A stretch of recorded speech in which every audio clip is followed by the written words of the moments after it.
할렐루야. 오늘도 우리 주님 앞에 나와 예배하는 여러분들을 주님의 이름으로 또 존중하고 존경하며 사랑하고 축복합니다. 바울이 2차 전도 여행 중이었습니다. 우리 사도 바울이 1차 전도여행을 마치고 2차 전도여행을 하고 3차 전도여행 중에 이제 잡혀가지고 이렇게 순교하게 되는 그런 역사를 우리가 알고 있는데요. 바울이 2차 전도 여행 중에 바울은 소아시아로 가기를 원했습니다. 우리 공부하셨던 분들은 머릿속에 이제 우리가 그토록 훈련했던 지도를 지금 한번 머릿속에 떠올려 볼 때입니다. 그러니까 하신 분과 안 하신 분들의 차이는 있어야 돼요. 드신 날과 안 드신 날의 차이가 분명히 있듯이 하신 분과 안 하신 분들의 힘들게 했는데 지도를 머릿속에 꺼내보세요 했을 때 안 나오면은 이게 꽝입니다. 자, 하신 분들은 머리에 이제 지도를 딱 꺼내 보는 겁니다. 지금 광활한 터키가 쫙 펼쳐지고 요쪽 편으로 이제 요렇게 이스탄불 붙어가지고 그리스가 쫙 펼쳐지는 그쪽 머리를, 그러니까 머리가 안 배워가지고 안 나오신 분들은 좀 부러워하세요. 네, 이게 배우신 분들과 안 배우신 분들 차이는 있어야죠. 그러니까 바울은 이제 그쪽에서 요 트로이 목마 그쪽 있죠. 트로이 쪽에서 다 그쪽에서 환상을 보지 않습니까? 거기서 소아시아로 터키 쪽으로 가고 싶어 했다. 제가 제발 드리는 말씀이 이 소아시아는 어디라고요?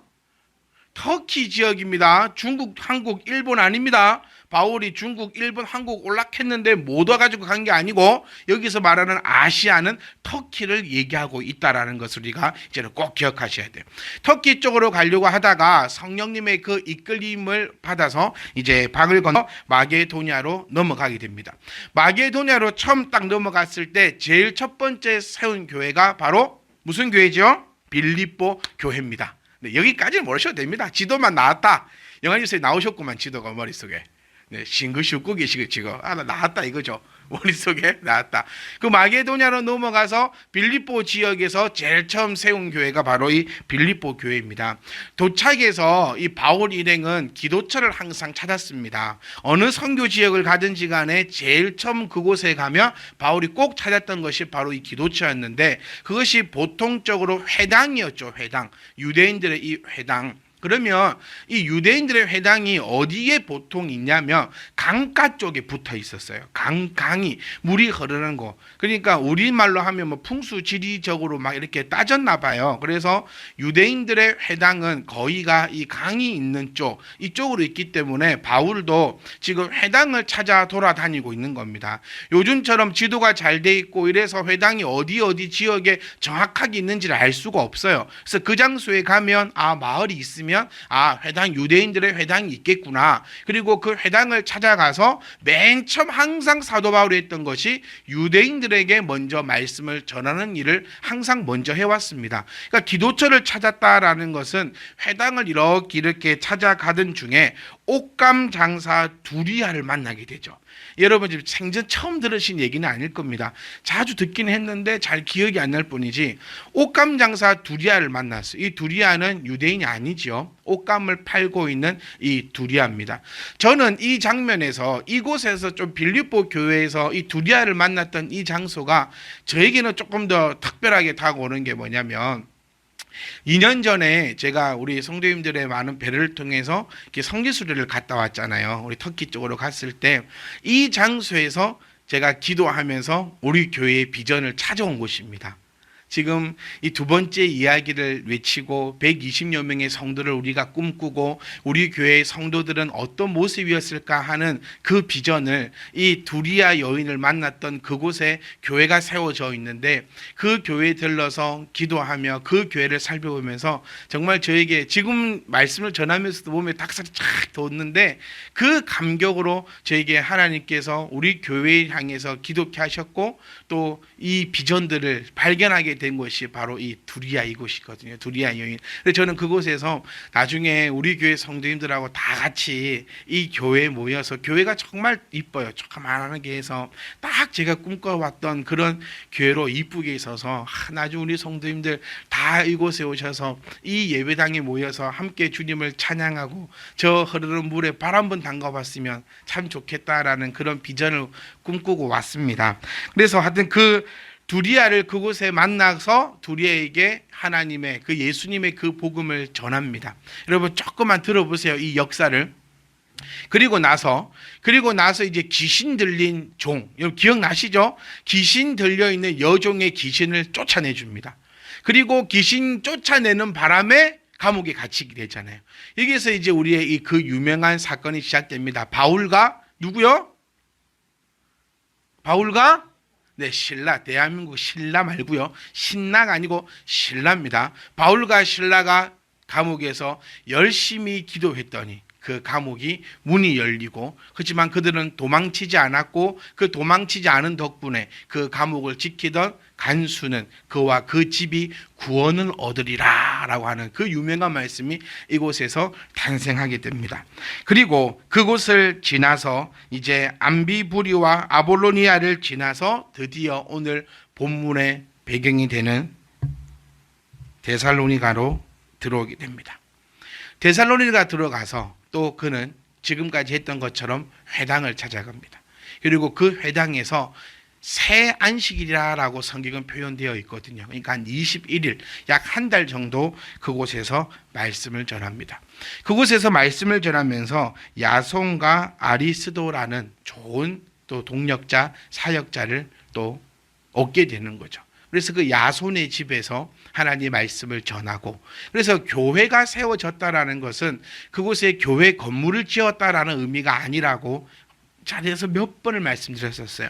바울이 지금 데살로니가 교회를 세웠습니다. 또 저기에서는 이 교회를 세웠습니다. 저 교회를 세웠습니다라고 하는 것은 지금 현재 우리가 생각하고 있는 것처럼 이런 예배당을 세웠습니다라는 것이 아니고 그곳에 복음을 전하였습니다. 그리고 그 복음 있는 곳에 사람이 모이기 시작했습니다라는 의미로 우리는 받아들이셔야 됩니다.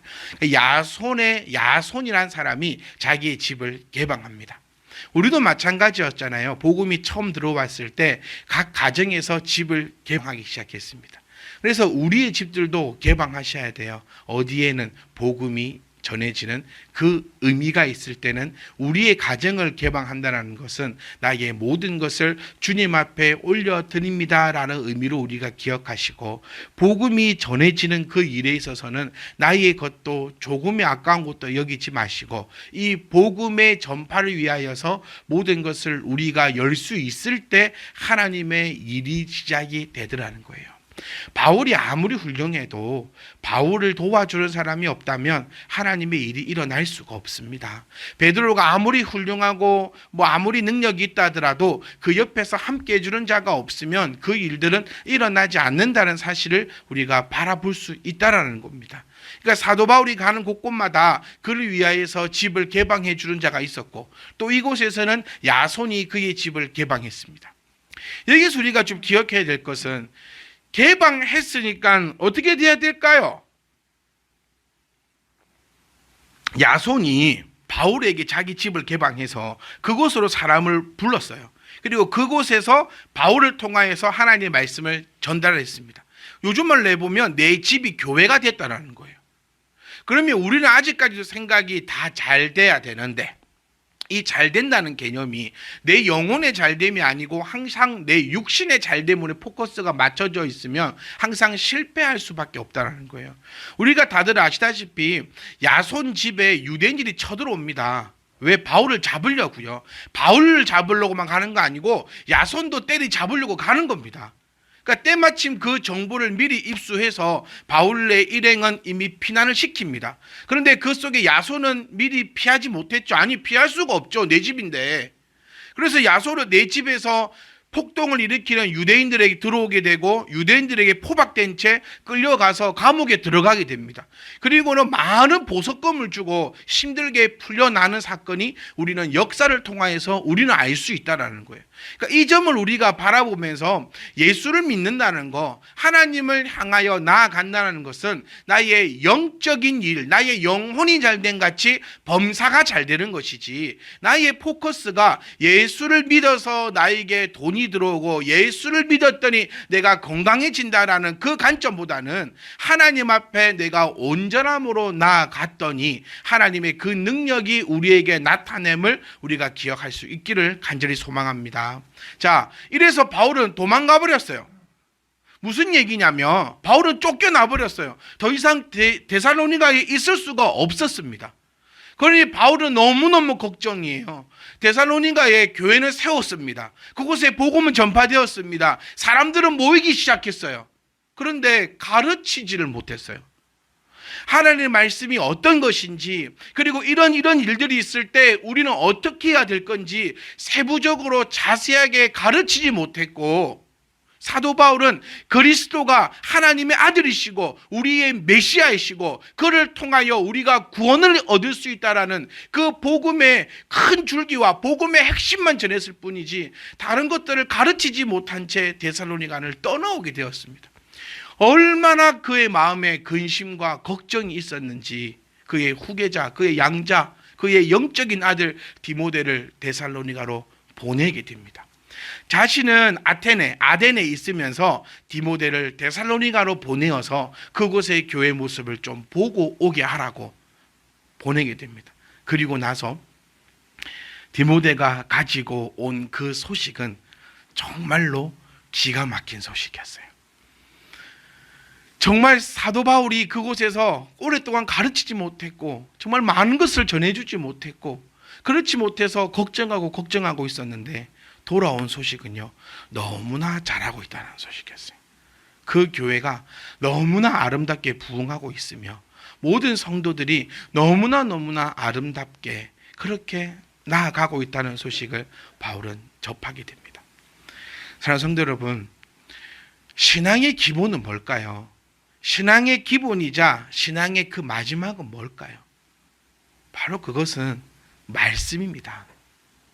다시 말하면 이 말씀을 내가 얼마나 기억하고 있느냐가 내 신앙생활의 그 중심을 보여주고 있다는 거예요.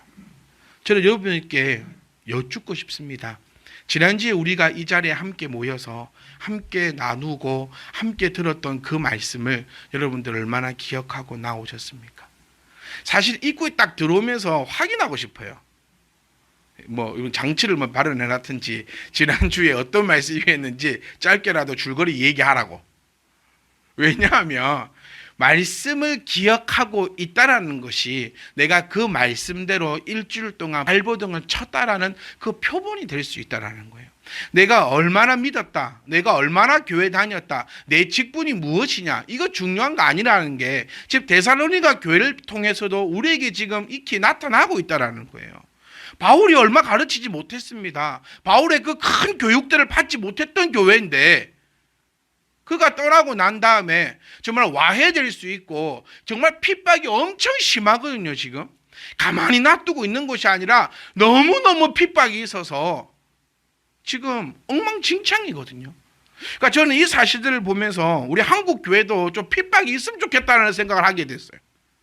핍박을 받을 때 성도들은 뭉쳐지고 핍박을 받을 때 내 신앙은 아름답게 빛이 나고 있다는 것을 우리가 성경의 역사를 통해 보고 있는데 왜 우리들은 이렇게 해이해져 있고 왜 우리들은 이렇게 정신 차리고 있지 못할까라는 생각을 해서 해볼 때 우리에게 핍박이 없나? 우리에게 왜 핍박이 없을까라는 생각을 해보면요, 우리가 스스로 핍박을 받고 있지 않기 때문이지 않을까? 데살로니가서 보면은 우리는 지금 이미 빛 안에 있다라고, 낫 안에 있다라고 말씀하고 계십니다. 우리가 낫 안에 있으면 세상으로부터 우리 지금 핍박 받아야 됩니다, 여러분. 여러분 지금 우리 세상을 향해서 핍박 받고 있습니까?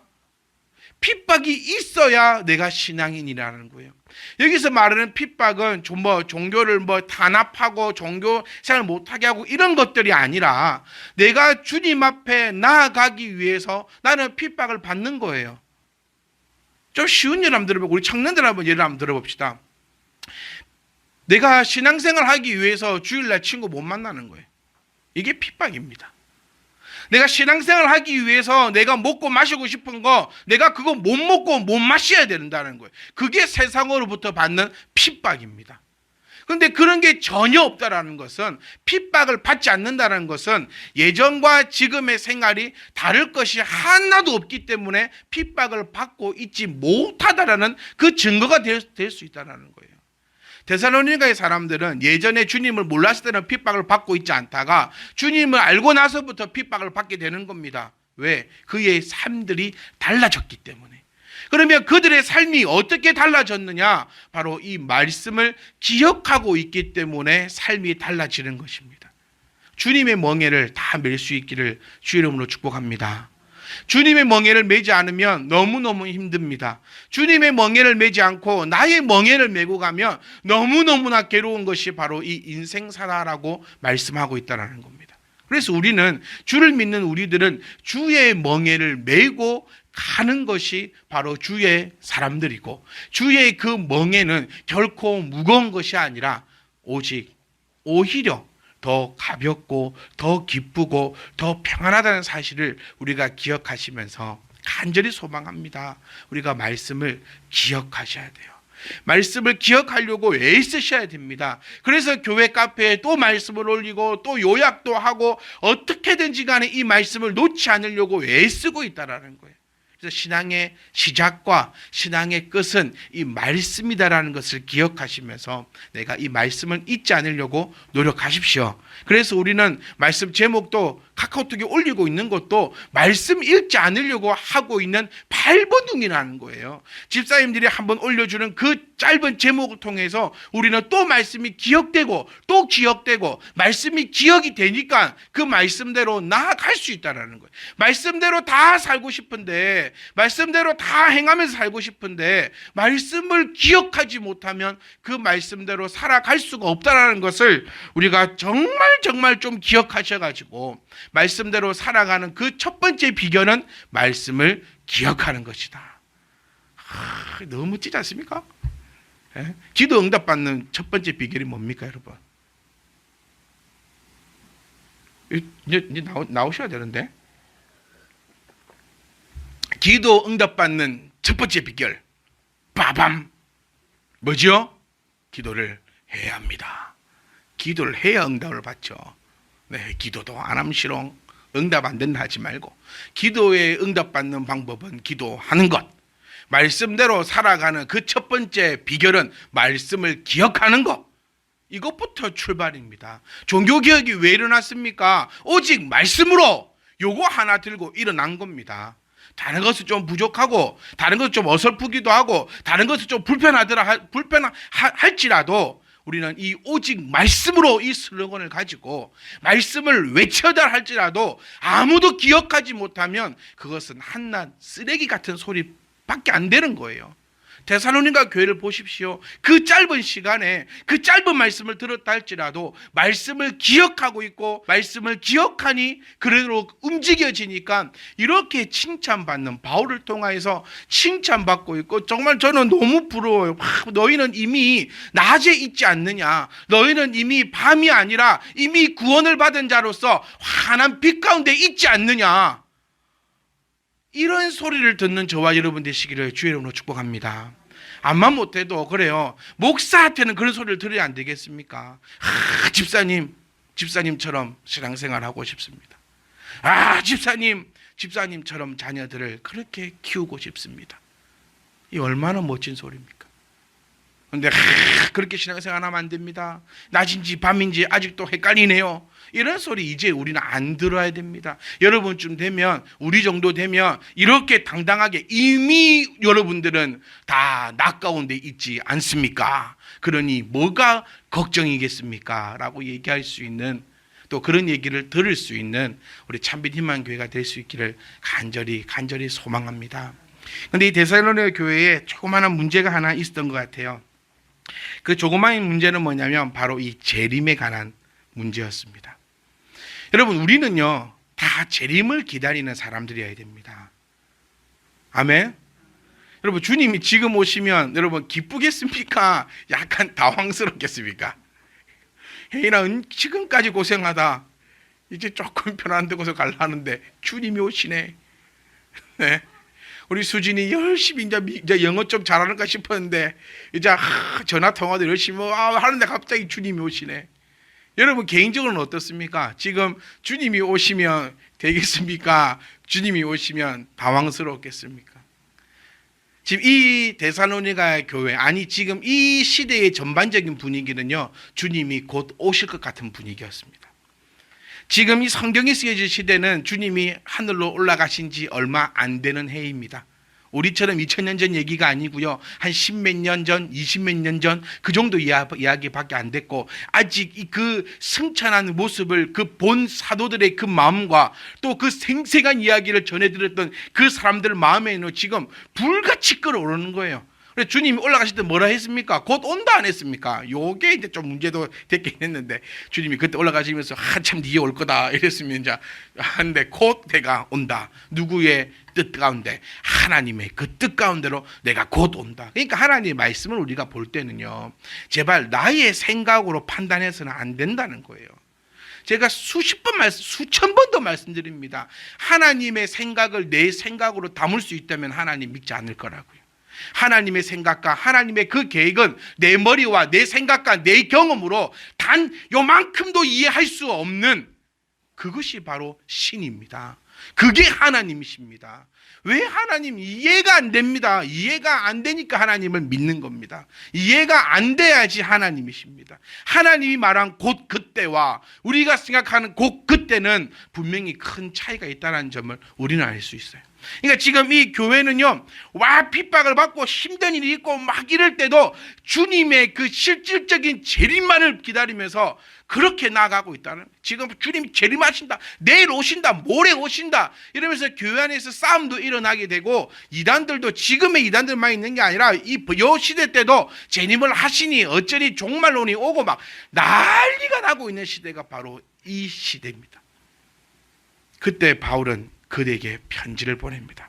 형제들아, 때와 시기에 관해에는 너희에게 쓸 것이 없다.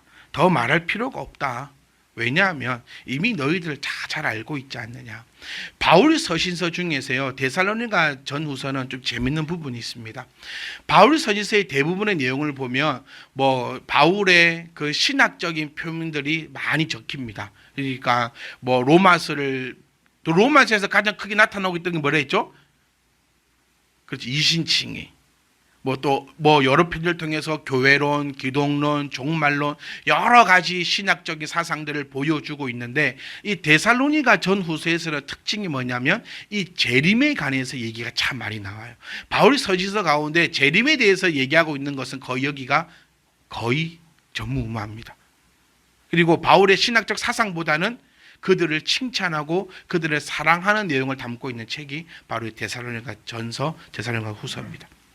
지금 바울은 아마도 그들에게 예수님의 그 부활하심과 승천하심과 재림하심에 대해서 바울은 참 많이 설명을 했던 것 같아요. 짧은 시간 동안 그가 가르쳤던 부분이 부활과 승천과 재림에 관해서 참 많은 교육을 했던 것 같아요. 그래서 바울은 여러분에게 더 말할 필요가 없다. 이미 너희들은 잘 알고 있고 거기에 대해서 너희들은 잘하고 있다. 주님의 날이 밤중에 도둑같이 온다는 것을 여러분이 잘 알기 때문에 나는 더 이상 여러분들에게 이 재림에 대해서는 설명할 필요가 없어. 그런데 꼭 기억해야 되는 것은 그러니까 주님의 그 때가 언제 오는가에 대해서 바울이 우리에게 설명을 해주고 있는 겁니다. 여러분, 우리의 모습을 보면요, 그 마지막 때가 없는 사람처럼 살아가고 있지 않는가 한번 돌아봅니다. 마지막 때. 이 마지막 때는 크게 두 가지 때로 나눌 수 있어요. 하나는 개인적인 마지막 때이죠. 그리고 하나는 주님의 그 재림을 통하여서 온 우주적인 마지막 때를 이야기합니다. 우리에게 그 마지막 때는 첫 번째가 되든 두 번째가 되든 틀림없이 이 때는 옵니다. 그럼 이 때가 언제 오느냐? 도둑같이 온다 했어요. 집에 도둑 들어보신 적이 있으십니까? 집에 도둑이 들면 참 이게 황당하거든요. 저도 어릴 때 저희 집에 도둑이 한번 들었었어요. 그러니까 제가 아직도 한이 되는 게, 아직도 기억이 나. 목욕탕을 딱 갔다 와서 옆에 비디오방을 딱 갔는데 그 별똥왕자 비행기, 그 비디오 혹시 모르십니까? 별똥왕자. 코 벌렁벌렁벌렁 순돌이 나와가지고 코 벌렁벌렁 하면은 그 초능력 써지고 막 그런 게 있어요. 그게 오늘 들어왔어. 그러니까 이 아저씨는 비디오 테이프로 확인하고 내일 빌려주겠다. 나는 오늘 이거 꼭 가져가야 된다. 생떼를 썼어요. 5살 땐가. 그것 때문에 거기서 엄청난 시간을 보내고 집에 갔더니 저희 집에 단칸방 문이 열쇠를 걸어놨는데 통째로 뽑아고 옆에 놨더라고요. 참 걸면 뭐합니까? 빼면 빠지는데. 빼가지고 갔더니 저희 집에 있던 전축, 테레비, 하고 뭐가 없어져 버렸어요. 발자국 탁 있고 경찰들이 와가지고 돋보기로 발자국 보고 있어요. 이렇게. 제가 그때까지도 꿈이 경찰이었거든요. 네, 커서 경찰이 되겠다. 근데 경찰이 못 잡아오더라고요. 이 돋보기로 발자국만 보고 있고. 그래서 그때부터 꿈이 바뀌었어요. 군인으로. 네, 그런 이제 여러 이제 그런 게 있는데, 근데 그 장면 보면서 참 당황스럽고 당혹스럽고 억울하고, 또 그 나이 어린 나이지만 아직도 제 머릿속에 기억하고 있는 게 아마 왜곡된 기억일 수도 있을 거예요. 기억되고 있는 그것은 뭐냐면 내가 비디오방에서 그렇게 때만 안 썼으면, 그렇게 제 엄마한테 얘기했더니 또 참 긍정을 얘기해 주시더라고요. 네가 그렇게 안 했으면 우리가 강도에게 해를 당할 수도 있었다. 참 생각이 참 좋으시구나. 다음부터 때를 더 써야 되겠구나. 내가 살렸네. 졸지에 바뀌는 거예요. 내가 거기서 시간만 안 했으면 우리 집 도둑을 안 맞았으니까 내가 참 좋은 아이였을 건데, 이거 참 내가 나쁜 아이야. 거기서 때를 써서 내가 우리 집에 도둑을 맞았어. 이러다가 갑자기 신물이 바뀌는 거죠. 아니야. 거기서 네가 때를 써줬기 때문에 엄마하고 너하고가 강도에게 해를 당하지 않았어. 근데 졸지에 나쁜 놈에서 졸지에 저는 영웅이 엄마와 나를 살린 그 영웅이 되어버리는. 여러분, 그러니까 주님을 믿기 전과 믿은 후는 이렇게 졸지에 순간적으로 나의 신분과 나의 생각과 나의 시야가 싹 바뀌어 버리는 거예요. 도둑이 들었다는 것은 참 당황스럽고 참 무섭고 어떤 일이 일어날 줄 모르는 그런 시대의 이야기입니다. 요즘하고 다릅니다. 요즘 새콤 달려 있어가지고 막 뛰어오고 막 잡아오고 막 도둑 맞아도 요즘에는 아주 평온합니다. 왜 보험처리 다 된대요. 네, 도둑이 가져가도 막 보험 때리고 이런 시대, 그 시대 얘기가 아니에요. 그러니까 도둑이 든 것 같이 그날이 온다. 그러니까 그날이 오면, 준비되지 않은 상태에서 그날이 오면 참 당황스럽고 참 당혹하고 참 뭐든지 간에 다 무서워질 거다. 그러니까 너희도 알지 않느냐. 도둑같이 오는데 마치 해산할 여자에게 고통이 갑자기 닥치듯이 사람들이 평안하고 안전한 세상이라고 마음 놓고 있을 때에 갑자기 멸망이 그들에게 닥치는데, 그 멸망은 결코 피하지 못한다라고 성경은 이야기하고 있다는 겁니다. 우리의 멸망도 우리의 마지막도 언제 올 줄 모릅니다, 여러분. 주님의 재림을 기다리고 있고, 또 주님이 재림이 아니더라도 참 뭐든지 간에 자신할 수 있는 게 없는 것 같아요.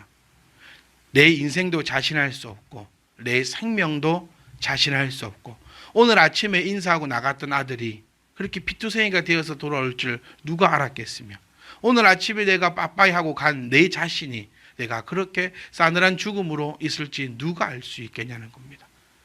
그 날은 도둑같이 옵니다.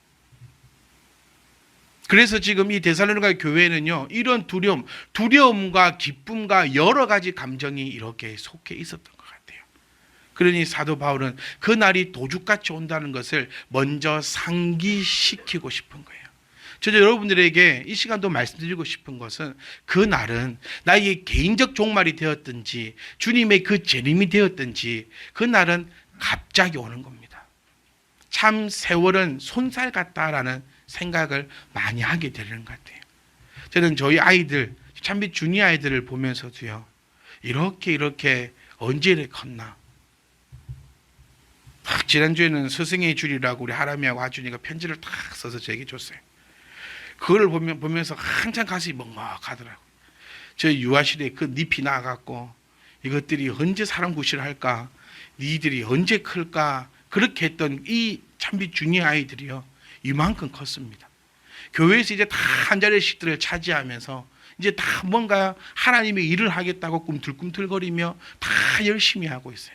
그만큼 우리들의 세월은 또 그만큼 흘러갔다는 얘기가 되겠죠. 그 날이 도적같이 오는 때에 우리도 정말 멋지고 멋진 삶으로 주님 앞에 나갈 수 있기를 주의 이름으로 부탁드립니다. 분명히 우리의 마지막 때는 있습니다. 그때 두려워할 필요 없고, 우리 주께서 말씀하신 대로 성령이 이 자리에 임하시면 자녀들은 예언하고, 젊은이들은 환상을 보고, 늙은이들은 꿈을 꾼다라는 그 말씀을 우리가 기억을 딱 하시면서, 내가 오늘도 주를 위하여 어떤 것을 할 수 있을까, 어떤 것을 내가 이룰 수 있을까, 최선의 노력과 최선의 삶으로 나갈 수 있기를 주로 부탁드립니다. 우리는 다 꿈을 꾸었습니다. 여러분 어떻습니까? 신앙생활을 30년, 40년 하시면서 꿈꾸었던 교회가 있지 않으십니까? 그 교회로 우리가 만들어 가야 합니다. 여러분이 꿈꾸었던 그런 성도의 모습이 있지 않습니까? 그런 성도의 모습으로 내가 나갈 수 있어야 합니다. 저도 신앙생활을 오래 하면서 꿈꿨던 교회가 있어요. 내가 다니고 싶은 교회는, 내가 다니는 교회는 이런 교회였으면 좋겠구나. 또 많은 목사님들을 만나고 또 그분들 밑에서 교육을 받고 또 그분들을 섬기면서 내가 섬기고 싶은, 내가 함께 신앙생활하고 싶은 목사님은 이런 분이었으면 좋겠다라고 머릿속으로 생각하며 기억하며 꿈을 꾸었었습니다. 또 나는 이런 성도님들과 함께 신앙생활하고 싶다라는 꿈을 우리는 다 가지고 있으실 겁니다. 꿈은 꿈으로 놔두면 그냥 꿈입니다. 내 꿈을 이루기 위해서 내가 한 발자국, 두 발자국 전진해 나간다면 마지막 날은 있을 수 없는 일들이 일어난다라고 하신 것이 주님의 음성이거든요. 우리 이사야서를 보십시오. 주의 날이 되면은 어린이가 사자굴에 손 넣고 장난쳐도 물지 않는 그 나라와 그날이 속히 내게 오리라. 주님의 날이 되면 이루어질 수 없는 일들이 오는데 그 일이 뭐냐? 저는 바로 교회다운 교회가 세워져 가는 것입니다. 목사다운 목사, 성도다운 성도가 만들어져 가는 것이 주의 마지막 날에 우리가 꾸어야 될 환상이고 예언이고 꿈이라는 것을 우리가 꼭 믿을 수 있기를, 그리고 그것대로 나갈 수 있기를 주의 이름으로 부탁드리고 소망합니다. 여러분, 그날은 도적같이 옵니다. 도적같이 올 때에 데살로니가 전서에서 말씀하고 있는 것이 4절 말씀 보면 너희는 어둠에 있지 아니하지 않느냐. 그러니까 그날이 도둑같이 너희에게 임하지 못한다. 이 말씀의 뜻이 너희에게는 그런 마지막 날이 오지 않는다는 얘기가 아니고, 도둑이 왔을 때는 다 당황한다 했잖아요. 이 가슴이 철렁합니다. 이 뭘까? 이게 두려움이 있어요. 그런데 이미 낮에 있는 우리들은 그 날이 도둑같이 오는 것이 아니고 그 날이 영광스럽게 우리에게 다가오고 있음을 우리가 기억하셔야 된다는 거예요. 그 날이 우리에게 다가올 때 우리는 당황하거나 두려워하거나 무서워하는 것이 아니고 그 날에 내가 후회하지 않는 우리의 성도의 삶의 모습으로 나갈 수 있기를 주 이름으로 또 축복하고 축복합니다. 꿈을 이룰 수 있기를 원합니다. 저 혼자만의 꾸는 그런 꿈이 아니고 우리 모두가 교회다운 교회는 여러분들이 생각했던 그 교회로 만들어가는 것이 교회다운 교회일 것입니다. 여러분이 섬기고 싶었던 그런 목회자를 여러분들이 또 만들어가는 것이, 그것이 우리의 꿈일 것입니다. 그리고 내가 함께 신앙생활 하고 싶었던 그 집사님들이 있지 않습니까? 우리 얼마나 많은 상처를 받고 왔습니까? 저 집사님은 뭐 말이 많고, 저 집사님은 이러고, 저 집사님은 저러고, 나는 커서 저런 집사님은 안 돼야지라고 했다면 우리는 그런 집사님 안 되면 됩니다. 우리는 함께 신앙생활 하고 싶은 그런 성도가 된다면 그때가 하나님의 때일 것이고, 우리에게 그 마지막 날은 두려움과 무서움으로 오는 날이 아니고 우리에게는 기쁨으로 그렇게 다가올 것입니다. 5절 말씀에 너희는 다 빛의 아들이다 라고 표현하고 있습니다. 빛의 아들의 특징은요, 꿈을 꾸고 그 꿈을 이루어 나가는 자가 빛의 아들입니다. 꿈을 꾸고 쭈그리고 앉아있는 자는 어둠의 아들입니다. 저와 여러분들은 이미 이렇게 주님께서 우리에게 도장을 찍어주셨어요. 빛의 아들이다. 낮의 아들이라. 우리가 밤이나 어둠에 속하지 아니한다. 부끄럽지 않았으면 좋겠어요. 이 말을 들었을 때 너희는 빛의 아들이다, 낮의 아들이다. 우리가 밤이나 어둠에 속하지 않고 있지 않느냐, 이 말을 했을 때 맞습니다. 이랬으면 좋겠지. 그런데 조금은 어둠이 있는 것 같기도 하고, 이렇게 되지 않았으면 좋겠어요. 6절에서 보시면 그러므로 우리는 다른 이들과 같이 마지 말고 자지 말고 오직 깨어 정신을 차리지라. 오늘부터 안 잘납니까? 제발요. 어떤 붕사 그러더라고요. 자지 말아서 새벽기도 한다고. 그럼 철학은 왜 안 하나? 그 의미가 아니잖아요, 여러분. 우리는 자지 말고 오직 깨어서 뭐를 차리라? 정신을 차리라. 나는 오늘 정신 안 차리면요, 불신자하고 다를 바 하나도 없어요. 저희 집에 식기세척기가 고장이 났어요. 얼굴이 죽겠는 거예요. 산지 1년 조금 넘은 것 같은데 서비스 기사를 불렀습니다. 근데 서비스 기사를 불러갖고 이제 1년이 안 됐으면은 이 무상이 되고 1년이 지났으면 유상입니다. 근데 그 아저씨 말로는 유상철이면 한 개 사는 게 낫대요. 그 정도로 비싸대요. 그런데 이게 전산이 좀 애매해. 이 뭐가 제대로 안 뜨는 거야. 저한테 물어보더라고요.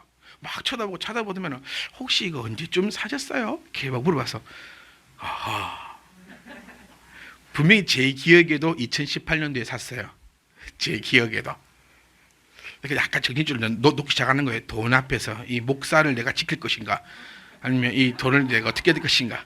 그러니까 제가 그 아저씨한테 이거 2019년에 샀어 이렇게 말 안 했어요. 하하, 이게 2018년이든가 2019년이든가. 그래서 그 아저씨도 그때 보면서 이게 2019년에 무상이고 2018년이면 유상인데 제가 전산에 그 뭐 안 돼 있어요 이러니까 좀 뭐가 좀 애매하게 그래 돼 있다고. 그런데 우리 아들이 타고 오더니 2018년도에 샀어요.